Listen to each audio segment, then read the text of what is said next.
This recent No Jumper interview is sending this man to jail for a very long time. The FBI arresting a man in Las Vegas for allegedly extorting and threatening customers and social media influencers as part of an online business to block and unlock their accounts. They say Idris Kibe ran this site, unlockedforlife.com, and they say as part of it, he allegedly extorted subscribers to get access to their accounts and then threatened them. A judge ordered him held in jail until his trial. I never understood this. I never understood the phenomenon of making a lot of money doing illegal things, but still floating under the radar and having nobody know exactly what you're doing. And then waking up one day and deciding you're going to go on a podcast to blast your business to the world and let the world know how you are a criminal that's doing illegal activities and making a lot of money doing so and running down your entire methods. Why? What is the purpose? What is the goal? Clout, fame? Bro, money is the goal. Right?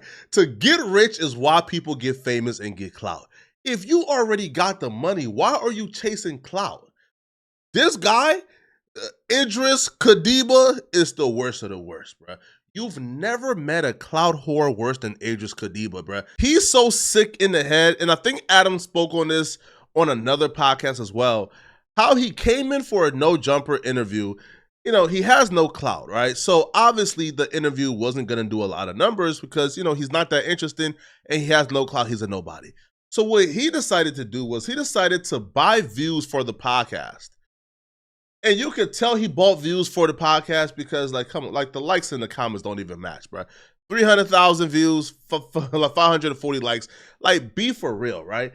But he does this because he's obsessed with fame and clout. No amount of money can make a desperate, insecure person like this happy. He wants the validation from others, and which is why he's in the trouble he is in currently. He was arrested by the FBI after commenting on No Jumper and running down his entire scheme of extortion. So this dude made money by extorting people. He sees that you got a poppin' IG page that you make money off and you feed your family off. He gets your IG page taken and lock you out of it and then make you pay him per month to get your IG page back to continue to make an income. And if you stop paying him, he take away your page and now you're out of luck. It's just classic extortion. Now, you would think somebody who's doing something like this would not want people to know who he is, would not show his face at all, would be some unknown guy just making money online. But no, he's everywhere. Right? He's on a podcast explaining how he extorts people and he's bragging about it as if it's something cool. Paying monthly, paying for me to delete their address off of my story. And we're just within those screenshots, there's over $150,000 right there between three people. But when you say paying to get their address deleted off my story, what are you doing? Why are you in the business of extorting people like that, like airing out their privacy and then trying to demand a ransom? That's what you're talking about? So when you look at it on the surface, 100% what you said is right and sounds right. Why would you tell me? Like, what's the incentive? What's the incentive to telling yourself, man? Yo, did you extort these people? Sound about right, Adam. I guess I did. Like, it's as if he doesn't know this is a crime. I think he was hedging his bet on, he was doing these things to high-risk individuals, right? Individuals with a checkered history or a checkered way of making money. So he thinks certainly these people ain't gonna go to no police and tell on me. Thinking that street dudes ain't gonna tell on you makes me think he's new to this culture. He's not from this culture, right? He's just a transplant trying to make some money, trying to be included, bruh. Because the fact that he don't know that street dudes are the biggest rats ever, that 99.9% of the streets are rats. The fact that he didn't notice and thought he was safe because he was victimizing street dudes, he's out of his mind. And to me, like jeopardizing somebody's safety and their life, to me is more flagrant than just trying to extort to earn some money, right? Because if you're threatening to post somebody's address knowing they got ops, knowing they got people who are after them, like you are willing and ready to get somebody killed to line up your own pockets. He's the worst of the worst. Correct. So it's like for us, when somebody comes to us and they end up in the situation where they're paying us monthly for their account back, right? Uh-huh. For me, I have a couple options. It's like I can sit there and keep deleting their account, doing this, that, whatever. And then it's like, It's like, what's the most valuable thing to you is where you live. What's the most private thing? You're a trapper. You know what I mean? Like you sell drugs. Right. End of the day, as much as anybody that's going to watch this is going to hate to hear it, this, that, or the other.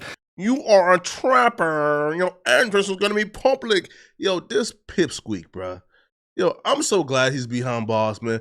Yo, this dude, after he got his first No Jumper interview, and like we seen that he was like buying views for it and doing some outrageous ish, bruh. Like he tried to come back a second time. Adam wasn't going for it. So you know what he did? He started threatening Adam and other people at No Jumper and leaking their numbers and spamming their numbers with bots and trying to hack them because he wouldn't come back for a second interview. Like he moves around as if he's invincible and as if he's entitled and as if he can bully his way around to get certain things. Like he was literally moving as if he couldn't be stopped and as if he was literally the president. Now he's behind balls without bail. This is the best thing ever, right? They were already on a monthly plan. Okay. They stopped paying. Oh, so it's people who do owe you money. Yeah, it's just you stop paying. You know what I mean? Instead of you paying 10 grand a month, now I'm going to make you pay 50 and put you back to 15 grand a month. It's very simple. You know what I mean? If I don't post again on my social media ever again, ever, I'm going to wake up every month to $600,000. 622. Travis, how much am I allowed to ask? Travis, how much? 620. Can you check 620 what?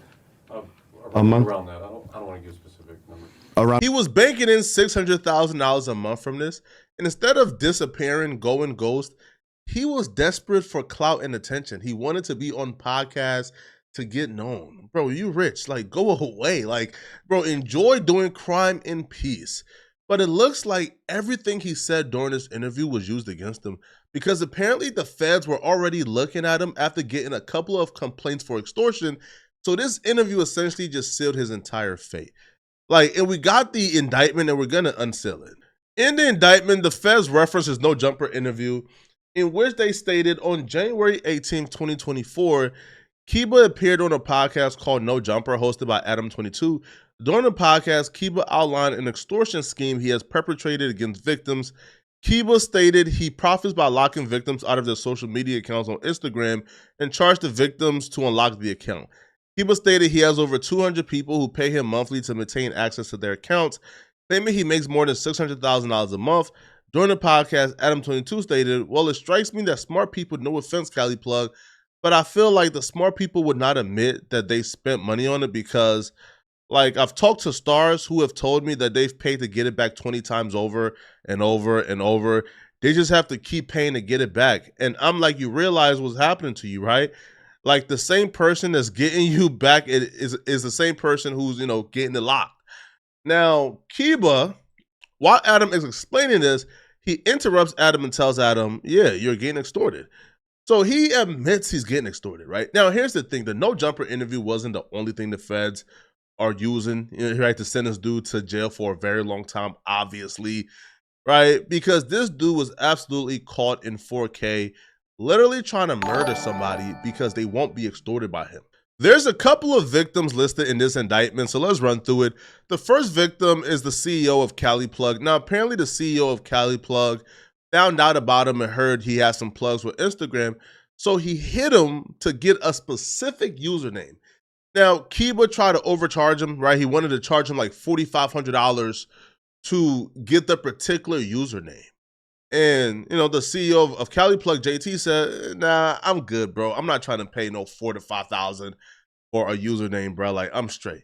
And because he declined to pay that, the narcissist, the egomaniac, the sinister dude, Kiba decided, all right, unlocked. He decided he was going to get Cali Plug's Instagram taken down and then force him to pay him $8,500 to get the IG back, right? So Cali Plug was making way more than $8,500, bro. So he decided, man, I'm just gonna bite this bullet, bro. You feel me? And just pay this dude whatever he wants to get back my Instagram back, right? So that's what happens. So essentially, you know, after he paid the $8,500, you know, Cali Plug maintained a cordial relationship with him, bro, because he wasn't trying to piss him off any further.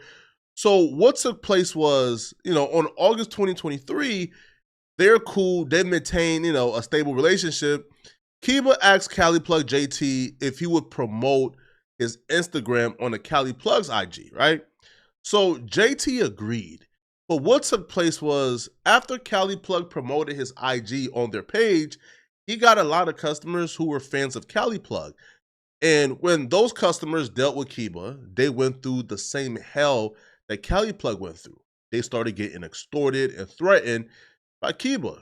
So Cali Plug felt responsible and they didn't like that. So they confronted him about it. And after they confronted him about trying to extort their fans, he went off the rails, like literally bonkers, bruh.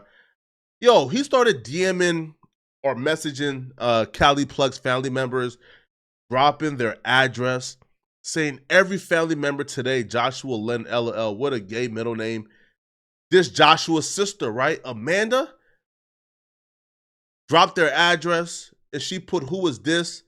Yo, this dude is so unhinged and cringe, bro. He put, the guy that's gonna murder your drug dealer brother. Tell him Unlock says hi though. We have your entire family's info. He didn't stop there. He goes ahead, right, and drop a bounty on them in a group chat. So apparently he has a Telegram chat, right? So he drops a bounty, $1,000 in Bitcoin to whoever goes over here and send pics, follows the target. So then he pays people to go to these random people's houses, take pictures of the family member houses so he could threaten Cali Plug and threaten the family members further to make it look like he got some type of goons outside willing to kill him. Yo, this dude is just a psycho. An absolute psycho. But this isn't even the worst of it. It gets worse. Those other stories is wild, but the fourth victim story to me is the worst. So the fourth victim goes by RB. Now, RB apparently had an IG account, got his IG account blocked and taken. Now, it was blocked for some unknown reasons, but it's not believed that Kiba was involved. However, RB was on Telegram, and a user told RB, yo, you can get it back. I have the guy, his name is Kiba, hit him up. So this is where the story takes a very bad turn, right? So apparently, he inquired to get his account back, and RB contacted Kiba, and Kiba advised him that it would cost $12,000 for him to get his account back, right? So on May 30th, 2023, RB and Kiba scheduled a dinner to, discuss how he can get his account back. Now, a dinner with two men, I don't know, right? Like, they were actually treating it as like a real business meeting, which I kind of understand, right? If you're gonna give $12,000 somebody, bro, like you at least want to know like how they are in person, right? Or at least just realize you're not being scammed. So the dinner was planned, and RB had to cancel the dinner, which apparently upsetted Kiba. So Kiba began to threaten this dude as if he stood him up on a date, right? Like he's treating this dude like a really pretty girl who stood him up, right? So he sent over like a couple of threatening texts to RB, including "you'll learn" and "not done with you, just busy." So then on June 1st, 2024, Kiba sent RB a PDF file which contained the social security number, current address, past address, and other things, right? And he posted his social security number and his personal identifying information because he canceled dinner.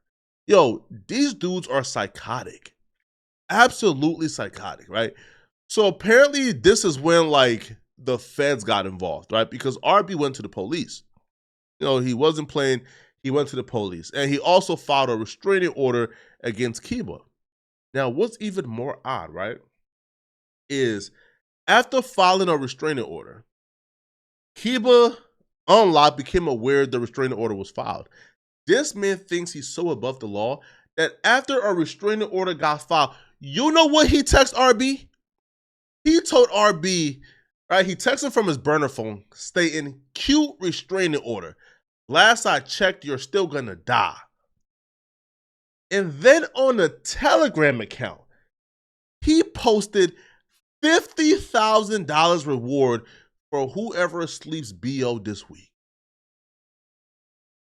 So he's offering $50,000 to get this person killed because the person didn't want to get extorted and give him $12,000. What? Yo, and he's doing this in public too, which to me is like, why? if you're gonna do this, like you would at least do this like in the secrecy with you and your goons, right?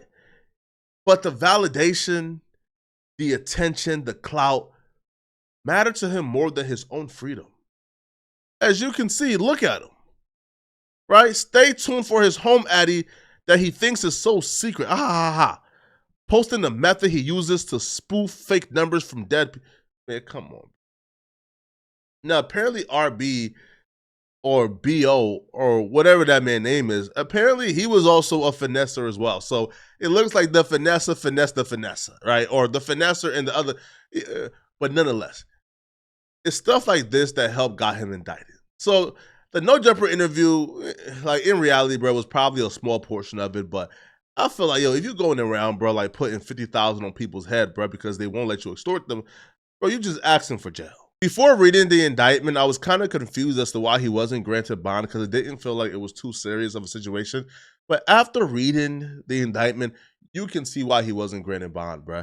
He's out here threatening people, trying to extort people, trying to unalive them, bro. You give a menace like that bond, bro, he'll be out trying to unalive those people, bro. Yo, I don't know where this dude came from or how he was located, bro. But he's a menace, man. And hopefully we never have to hear from him again. Ever, ever, ever. And hopefully Instagram takes steps, bro, like to really secure up like their systems, bro. Because a guy like this being able to do that with IG, to me, is just insane and it's crazy, man. But y'all let me know in the comment section, what do you guys think about this, right? And if you're still watching, click on this video right here to find out why Kai Cenat is absolutely doomed if he doesn't do this immediately. Click on this video here to find out what I'm talking about. I'm out of here, folks. Peace.